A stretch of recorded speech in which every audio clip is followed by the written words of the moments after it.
Today we are going to discuss properties of HCF and LCM.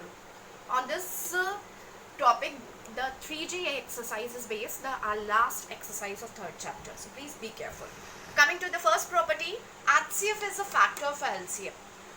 HCF is always one of the factor of the LCM. How could you prove that it is true or not? By taking one of the example. Let's suppose I have taken the example 8 and 16. Let's find out the HCF and LCM both of these numbers.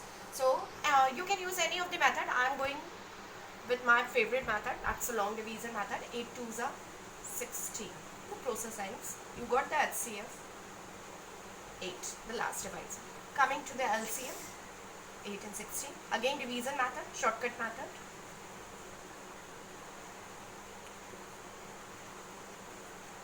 Once you got 1 1, your process will stop. 2 2s are 4, 4 2s are 8, 8 2s are 16. Your LCM is 16. Now what you have to do, the property is stating that HCF is a factor of LCM. So that means 8 should be the factor of 16. But how could you prove it that it is a factor? By dividing. Just divide the LCM with HCF. 8 2s are 16.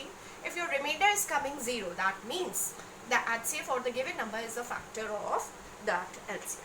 So that means it is true. This property really true. Coming to the next property, very important.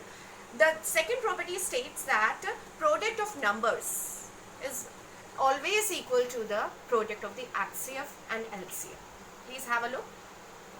The product of the number, that means 8 multiplied by 16, will always be equal to the product of HCF and LCM. Whatever it is coming, HCF and LCM, that is, here HCF is also 8 and here also. So definitely both the product will be same only.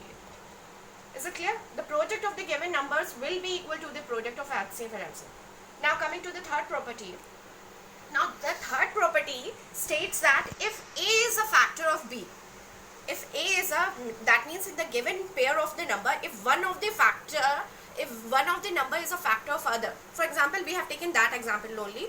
8 is a factor of 16. Yes, 16 is divisible by it. So if A is a factor of B, that means if 8 is a factor of 16, then HCF of A and B will be equal to A and LCM will be equal to B. Let's find out. I have taken the same example 8 and 16 and we have already found the HCF. What is the HCF? 8. Yeah, it is true. HCF of A. If A is a factor of B, then the HCF of A and B that we have already got 8 is equal to A.